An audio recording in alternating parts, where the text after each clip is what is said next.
आज के लेक्चर के अंदर क्लासेस के अंदर मैं काम करूंगा इनहेरिटेंस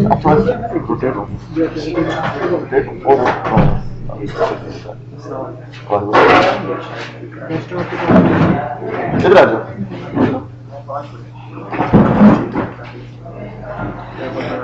ठीक, क्लासेस के अंदर मैं ओवरलोडिंग का काम भी करूंगा, इसके अलावा ओवर राइटिंग का काम भी करूंगा और इनहेरिटेंस भी।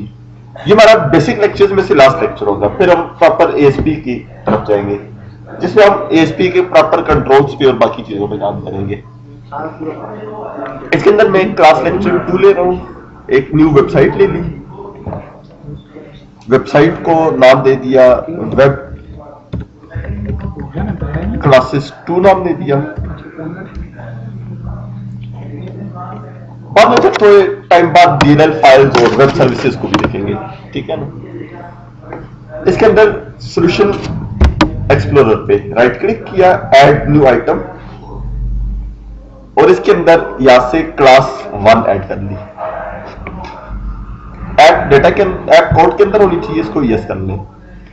फिर दोबारा इसी पे राइट क्लिक किया, ऐड न्यू आइटम, और इधर से अगेन एक क्लास ले ली, क्लास 2। दो क्लासेस आ गई, एक क्लास 1 है और एक क्लास 2 आ गई। क्लास 1 के अंदर मैं एक फंक्शन बनाता हूं, प्राइवेट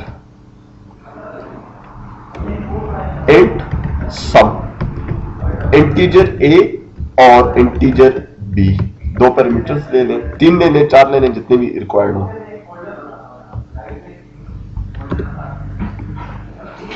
और ये फंक्शन क्या करेगा, return a plus b, a और b को सम करके रिटर्न कर देगा।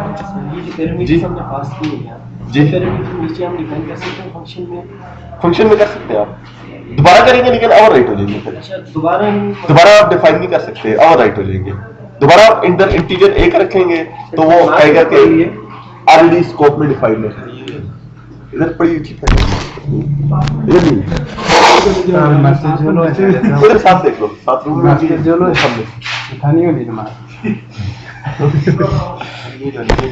जी जी। तो रिटर्न के आगे फिर रिटर्न लिखेंगे या नहीं लिखेंगे? रिटर्न लाजमी लिखना है, रिटर्न क्योंकि हम इधर रिटर्न टाइप यूज कर रहे हैं। अगर रिटर्न टाइप जी जिस तरह मतलब इंट ए इंट बी नीचे करते हैं ना, नहीं, अगर आप इधर लिखेंगे ना यहाँ पे इंट ए और इंट बी, यहाँ पर आप लिखते हैं इंट ए कामा बी, आर्गुमेंट पास नहीं कर सकते, ठीक है। तो ये आपको देखें आर्गुमेंट सारी छोड़ देंगे आप, क्योंकि वाइड हो जाएगा फिर। अब यहाँ पर ये ना, ये ऑलरेडी आपको एरर दे रहा है कि यूजर मेंबर्स ऑलरेडी डिफाइन है। सर इधर हम इंट ए और कामा बी लिख सकते हैं? नहीं, पैरामीटर्स जब आप डिफाइन करते हैं तो आपने दोबारा डेटा टाइप फुल बतानी होती है। फिर इसके बाद क्लास 2 आ गई, क्लास 2 के सामने फुल कॉलम डाला और क्लास 1 मैंने लिख लिया। ये इनहेरिटेंस आ गई, ये चाइल्ड है, क्लास 2 चाइल्ड है, क्लास 1 पैरेंट है, क्लास 1 पैरेंट है।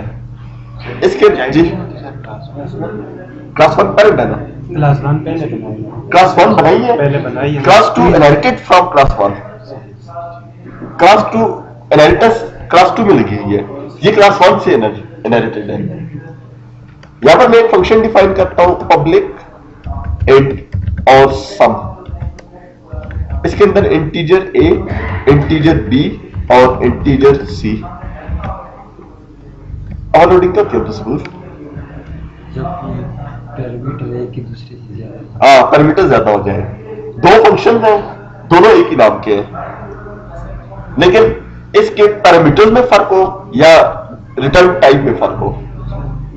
देखिए पहले वाले में 2 पैरामीटर्स है, इसमें 3 है। यस, या फिर 2 पैरामीटर्स भी हो सकते हैं, लेकिन इंटीजर की बजाय आप फ्लोट यूज कर लें, डबल यूज कर लें। यही हो सकता है कि रिटर्न टाइप एक में हो, एक में ना हो, यस, ठीक है। नंबर ऑफ पैरामीटर्स में जब चेंजेस आ जाती हैं तो ये ओवरलोडिंग होती है, एक ही नाम का फंक्शन है, ठीक है। जिस तरह आगे हम कुछ कोड देखेंगे जिसमें होगा एक फंक्शन हम लेंगे, जिस तरह एडाप्टर डॉट फिल फंक्शन है, उसके अंदर हम एक पैरामीटर भी यूज कर सकते हैं, 2 भी, 3 भी, 4 भी, ठीक है।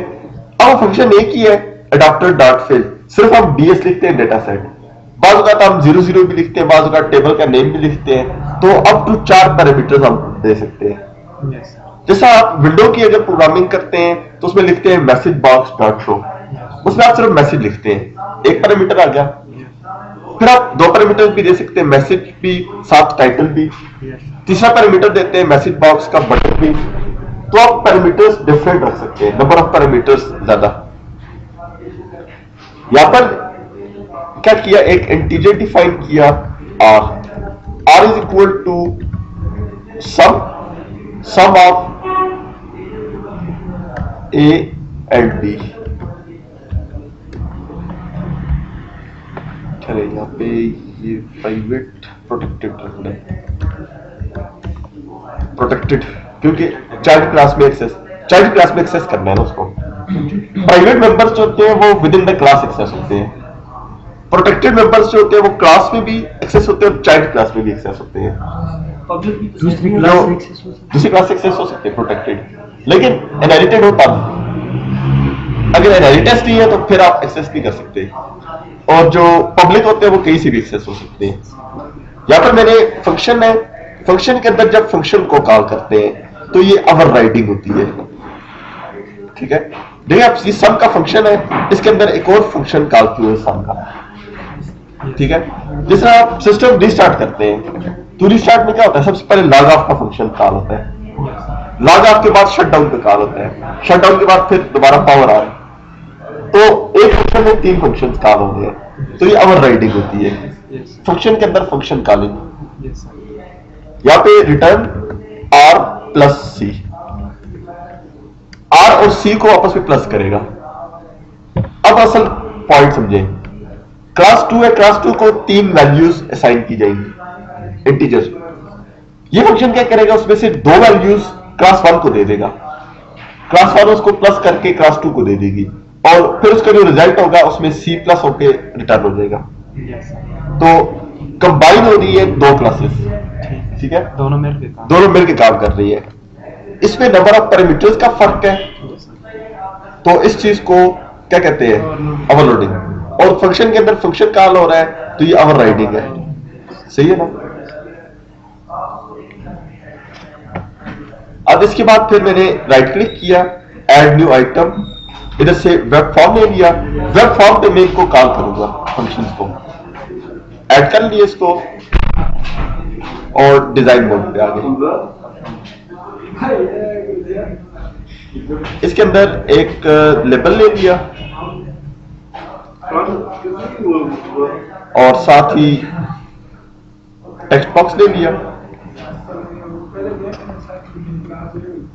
फिर इसके बाद अगेन एक लेबल और टेक्स्ट बॉक्स, ये आप कॉपी पेस्ट करना चाहे कॉपी पेस्ट भी कर सकते हैं, लेकिन शर्त यह है कि आपने इस पे कोई इवेंट ना बनाया हुआ हो, क्योंकि इवेंट का ये एरर आपको देगा। ठीक है, इवेंट में बताता हूं किस तरह से। इधर एक बटन ले लिया, इस बटन पे डबल क्लिक किया, इसका इवेंट बन गया। अब इस बटन को कॉपी करें और पेस्ट कर दें। अब इस पे डबल क्लिक करें दूसरे बटन पे, तो ये भी आपको बटन 1 पे लेके जा रहा है और ये भी बटन 1 पे लेके जा रहा है। दोनों आपको एक ही जगह पे नेविगेट करने हैं। पहले कॉपी करेंगे फिर आप कर सकते हैं, इवेंट जनरेट नहीं करें। इसके अलावा बात करती होता है आपसे गलती से कुछ क्लिक हो गया, फॉर एग्जांपल टेक्स्ट बॉक्स भी, इसने क्या किया, इसका इवेंट बना दिया text box 1 underscore text change. आपने क्या किया, इस इवेंट को बाद में रिमूव कर लिया इधर से कोडिंग में से। पेज को एग्जीक्यूट कर ले, ये आपको एरर देगा, एरर दे रहे हैं। क्या एरर है, ASP default does not contains definition for text box 1 underscore text change. Double click करें, ये आपको एरर वाली लाइन पे ले आया है। ठीक है, कि टेक्स्ट बॉक्स 1 में एक इवेंट है text box 1 underscore text change, ये वो इवेंट बना हुआ है। इस इवेंट को आप इधर से डिलीट करते हैं तो फिर ये एरर खत्म हो जाएगा। या फिर ये भी हो सकता है इधर इवेंट है, इधर से इवेंट रिमूव करना थोड़ा मुश्किल काम है। आप डिजाइन मोड पे आए और प्रॉपर्टीज में इवेंट पे आ जाएं और ये इवेंट जो बना हुआ है इसको डिलीट करना है। ये जो इवेंट है प्रॉपर्टीज पे जाएं, ये इवेंट इसको आप डिलीट कर दें। फिर एरर रिमूव हो जाएगा। अब इसमें लेवल 1 आ गया। लेवल 1 के अंदर इंटर फर्स्ट इंटीजर,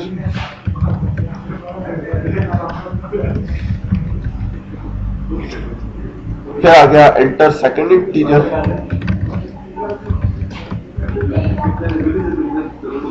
उसके बाद आ गया रिजल्ट, और बटन आ गया। इस बटन को सम नाम दे दिया, ठीक है, एक कंट्रोल रह गया।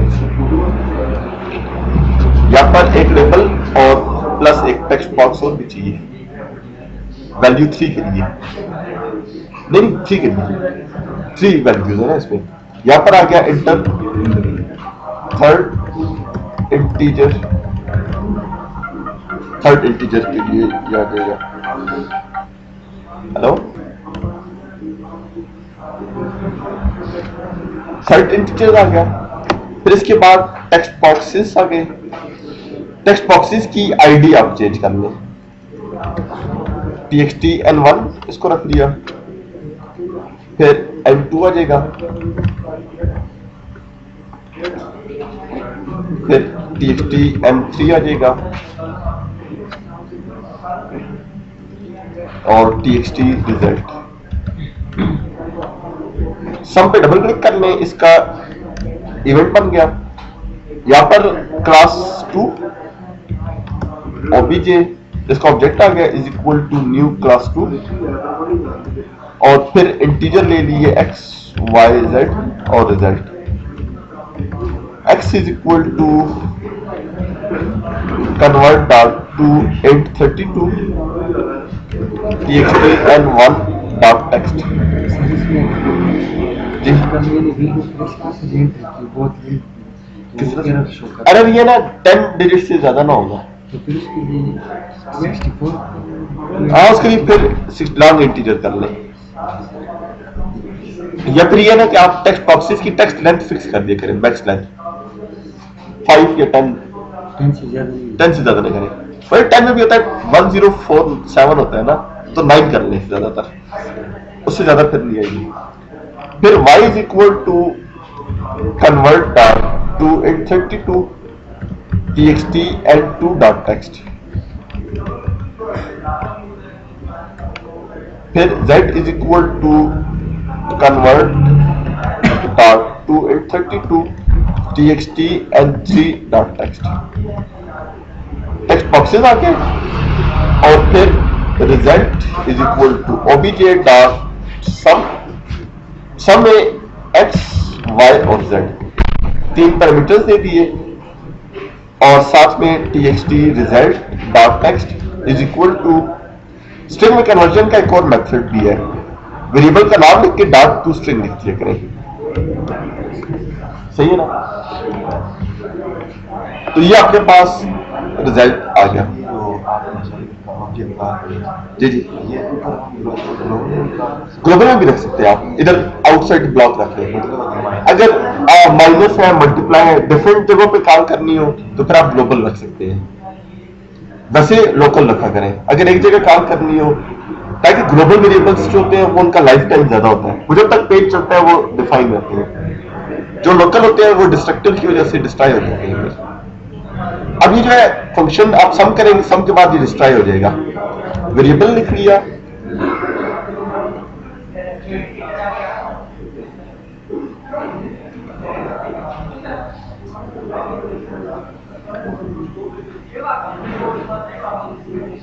यहाँ पर सेकंड इंटीजर, थर्ड इंटीजर सम कर लें, सम के बाद ऑटोमेटिकली डिस्ट्रक्टर डिस्ट्रॉय कर देगा। ग्लोबल लिखेंगे तो डिस्ट्रॉय नहीं होगा, जब तक ये पेज चलेगा वो वेरिएबल एक्सेस होगा। लेकिन जबकि लोकल रखने से होता है, जब वो ब्लॉक खत्म हो जाता है इस ब्लॉक पे डिस्ट्रॉय हो जाता है। ग्लोबल रखेंगे वो डिफाइन ही रहेगा, और ग्लोबल आप किसी ब्लॉक के बाहर रख लें, ठीक है, इन फंक्शंस के बाहर रखने तो ग्लोबल हो जाएगा। चाहिए ना? तो हम वेरिएबल एडिट डिफाइन कर सकते हैं, x y z अगर हम abcd जी, इसको क्या कहते होते हैं इस टॉपिक में? पास बाय रेफरेंस। सही है ना? बोले आपने असल चीज जो मैच करनी होती है, नंबर ऑफ वैल्यूज और डेटा टाइप्स मैच करें। अगर आप ऊपर उधर एबीसी रख रहे हैं, इधर एक्स वाई जेड रख रहे हैं, तो फंक्शन कॉलिंग होती है, पास बाय वैल्यू होती है और पास बाय रेफरेंस होती है। पास बाय वैल्यू में ये होता है कि उधर एबीसी है, इधर भी एबीसी लिखे, और पास बाय रेफरेंस है, उधर एबीसी है, इधर एक्स वाई जेड कर दिया, कोई भी नाम चेंज कर दिया, ठीक है ना। फंक्शन कॉलिंग, फंक्शन सेम होते हैं। फंक्शन सेम होता है, सही है ना जी। रिजल्ट है, रिजल्ट वेरिएबल है ना, जिसके अंदर रिजल्ट स्टोर किए, सही है ना ये हमारे पास जी। Last two object is equal to class two. ये बेसिकली ऑब्जेक्ट बना रहा है उस क्लास का, ऑब्जेक्ट बना रहा है ये ऑब्जेक्ट को हम फिर एक्सेस करेंगे, उसके बाद क्लास एक्सेस होगी। मतलब क्लास को इधर एक्सेस कर रहे हैं ना हम यहाँ पे। इस लाइन से पहले पहले इसको डिफाइन करना है ऑब्जेक्ट को, इस लाइन से पहले पहले कहीं भी। फिर हमारे पास a प्लस बी हो गया, आप पहले a प्लस बी करेगा, फिर उसमें